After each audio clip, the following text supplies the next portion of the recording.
Hello दोस्तों, मैं आपका स्वागत करती हूं आपके अपने YouTube channel HS study exam notes पर। आज हम कक्षा 12 होम साइंस का 3rd चैप्टर पढ़ेंगे, रेस्पायरेटरी सिस्टम यानी कि श्वसन तंत्र। सबसे पहले हम ये जान लेते हैं कि श्वसन क्रिया क्या है। प्रत्येक जीवधारी को जीवित रहने के लिए ऑक्सीजन की आवश्यकता होती है। वायुमंडल से ऑक्सीजन गैस का ग्रहण करना तथा कार्बन डाइऑक्साइड का बाहर निकालने की क्रिया श्वसन क्रिया कहलाती है। इस क्रिया के माध्यम से प्रत्येक जीवधारी ऑक्सीजन गैस को वायुमंडल से ग्रहण करता है तथा कार्बन डाइऑक्साइड को शरीर से बाहर छोड़ता है। इस क्रिया को श्वसन क्रिया कहा जाता है। आइए अब हम ये देख लेते हैं कि जीवधारियों में श्वसन के कौन से अंग पाए जाते हैं, किसके माध्यम से उनकी श्वसन क्रिया संपन्न होती है। सबसे पहले हम स्तनधारी वर्ग के जीव जंतुओं के बारे में पढ़ेंगे। स्तनधारी जीवधारियों में श्वसन ग्रहण के मुख्य अंग क्या पाए जाते हैं। स्तनधारी होते क्या हैं? स्तनधारी वे जीव जंतु होते हैं जिनमें स्तन पाए जाते हैं, जैसे मनुष्य, गाय, भैंस, बकरी आदि। इनमें श्वास ग्रहण करने के लिए फेफड़े पाए जाते हैं। फेफड़े श्वसन क्रिया के मुख्य अंग माने जाते हैं। नेक्स्ट हम देख लेते हैं कीट पतंग जो होते हैं उसमें श्वास ग्रहण करने के लिए कौन से अंग पाए जाते हैं। कीट पतंगों में श्वास लेने के लिए श्वास नली पाई जाती है। क्या पाई जाती है? श्वास नली पाई जाती है। श्वास नली के माध्यम से ही वे सांस ग्रहण करते हैं तथा कार्बन डाइऑक्साइड को बाहर निकालते हैं। इनमें फेफड़े नहीं पाए जाते हैं। जलीय जीव इसी प्रकार के होते हैं। जलीय जीव श्वसन क्रिया अपने गलफड़ों के माध्यम से करते हैं। इसमें भी फेफड़े नहीं पाए जाते हैं, गिल्स पाए जाते हैं और गिल्स के माध्यम से वे श्वसन क्रिया संपन्न करते हैं। नेक्स्ट हम देख लेते हैं मेढक। मेढक एक ऐसा जीव है जो जल तथा थल दोनों में निवास करता है। दोनों में निवास करने के कारण वो त्वचा से सांस लेता है, जिससे किसी भी स्थान पर रहने पर उसे सांस लेने में किसी भी प्रकार की कोई प्रॉब्लम नहीं होती है। नेक्स्ट देखेंगे टेडपोल। टेडपोल किसे कहते हैं? टेडपोल मेढक का छोटा बच्चा होता है। ये गिल्स के माध्यम से सांस लेता है, अर्थात टेडपोल जो होता है वो गलफड़ों से सांस लेता है, त्वचा से सांस नहीं लेता है। लेकिन जब यही टेडपोल बड़ा होकर के मेढक बन जाता है तो गलफड़ों से सांस लेना बंद कर देता है और त्वचा से सांस लेना स्टार्ट कर देता है। आइए अब हम श्वसन क्रिया की उपक्रियाओं के बारे में पढ़ लेते हैं कि श्वसन क्रिया कितने प्रकार की होती हैं। श्वसन क्रिया को श्वासोच्छ्वास या ब्रीथिंग भी कहा जाता है। क्या कहा जाता है? श्वासोच्छ्वास या ब्रीथिंग। श्वासोच्छ्वास के अंतर्गत गैस को अंदर ग्रहण करना तथा कार्बन डाइऑक्साइड गैस को बाहर निकालने की क्रिया को श्वासोच्छ्वास कहा जाता है। श्वासोच्छ्वास की 2 उपक्रियाएं होती हैं। नंबर 1 अंतः श्वसन, नंबर 2 बाह्य श्वसन। कितनी उपक्रियाएं होती हैं? अंतः श्वसन और बाह्य श्वसन 2 उपक्रियाएं होती हैं। अंतः श्वसन को इंस्पायरेशन कहते हैं तथा निःश्वसन या बाह्य श्वसन को एक्सपायरेशन कहते हैं। अंतः श्वसन के अंतर्गत गैस को अंदर ग्रहण किया जाता है, खींचा जाता है। हमारे जो फेफड़े होते हैं वो ऑक्सीजन को वायुमंडल से आकर्षित करते हैं, ग्रहण करते हैं और ये ग्रहण करने की क्रिया अंतः श्वसन कहलाती है। निःश्वसन किसे कहते हैं? शरीर से कार्बन डाइऑक्साइड का उत्सर्जन करना या बाहर छोड़ने की क्रिया निःश्वसन कहलाती है। इसे एक्सपायरेशन भी कहते हैं। अब हम ये देखेंगे कि वायुमंडल में कितने % कौन सी गैस पाई जाती है और श्वसन क्रिया के माध्यम से हम कितनी गैस ग्रहण करते हैं।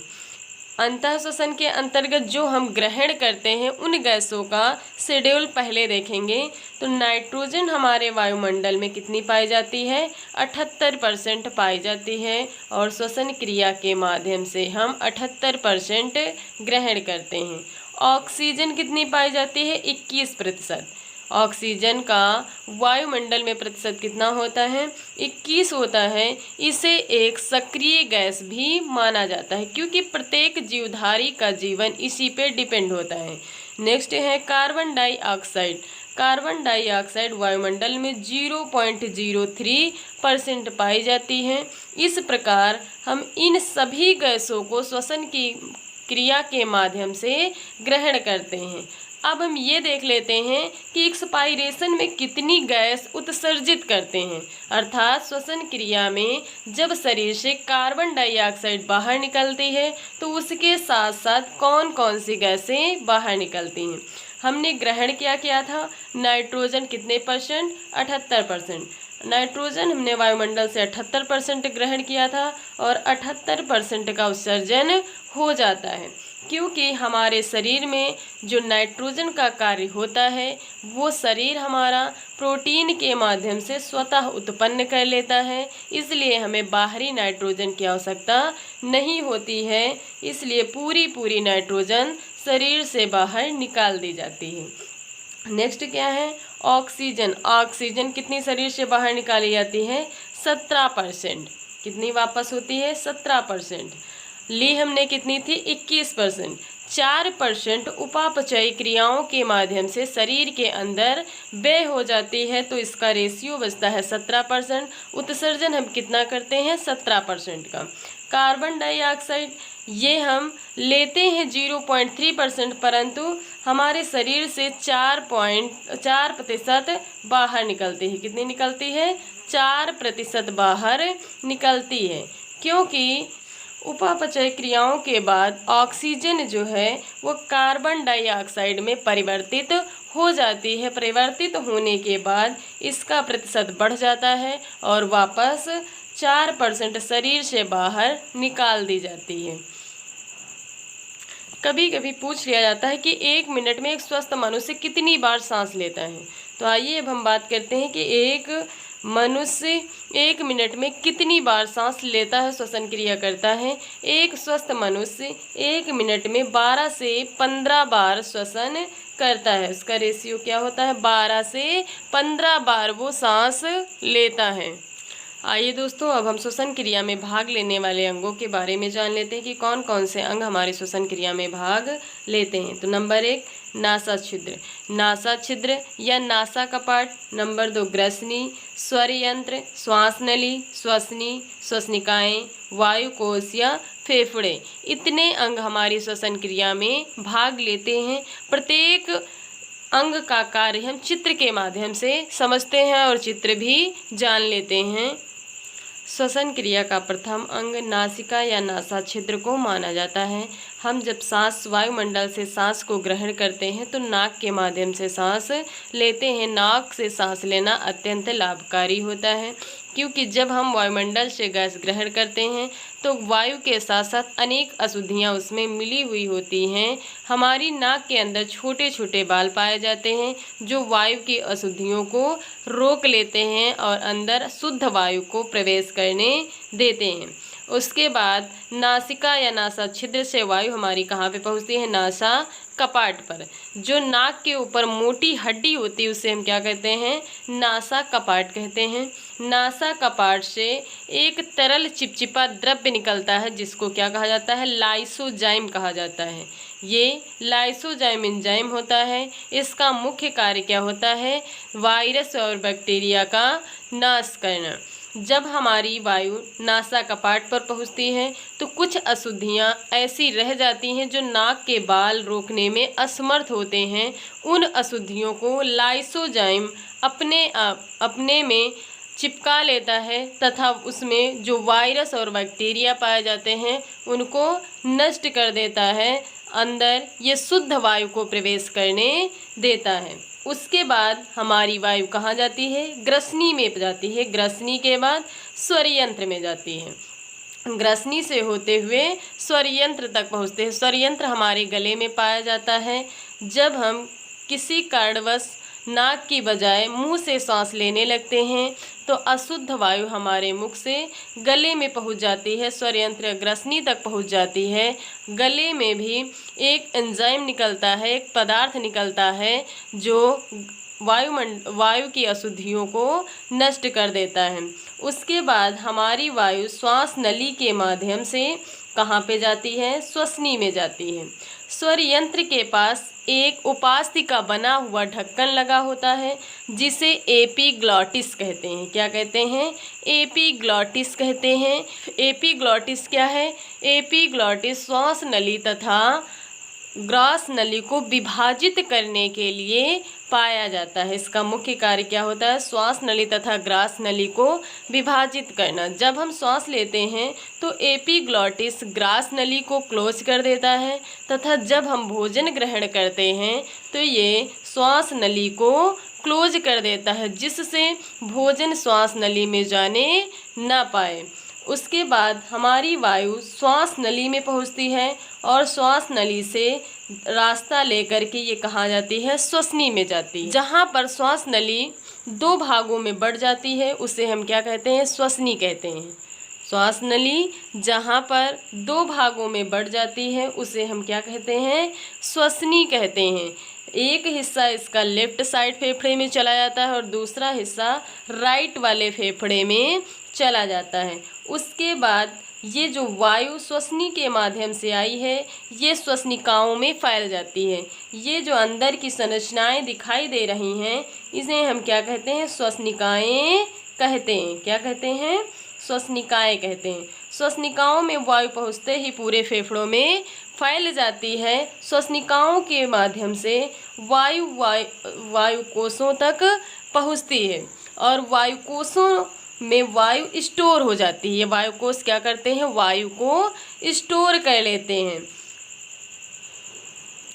जब हृदय से रक्त फेफड़ों में शुद्ध होने के लिए आता है तो यही वायु कोष रक्त के शुद्धिकरण में मदद करते हैं। ये स्टोर की हुई ऑक्सीजन को रक्त में मिला देते हैं तथा वहाँ से कार्बन डाइऑक्साइड ले लेते हैं।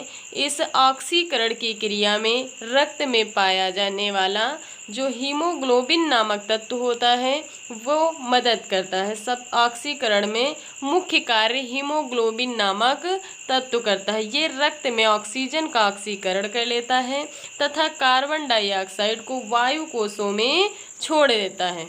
वायु कोष पुनः इस वायु को, अशुद्ध वायु को श्वसनी तथा श्वास नली और नासा छिद्र के रास्ते से बाहर निकाल देता है।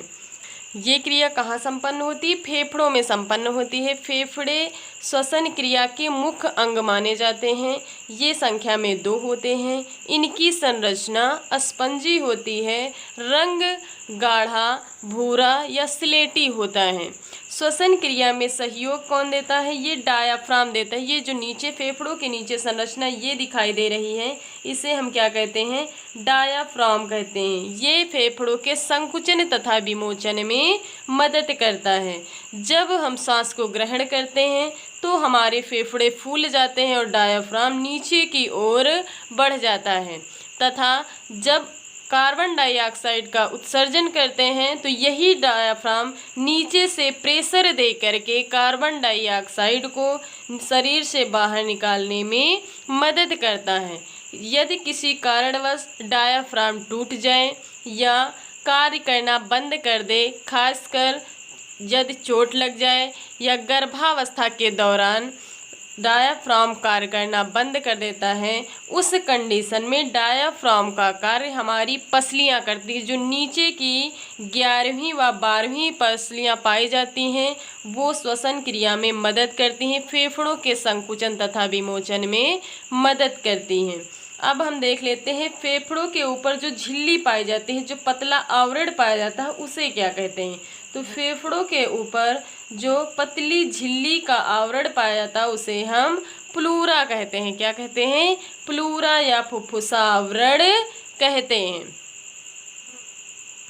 सबसे मुख्य बिंदु हम ये देख लेते हैं कि जो हमारे वायु कोष होते हैं ये एक बार में कितनी वायु को स्टोर कर सकते हैं। इसका टाइडल वैल्यू क्या है?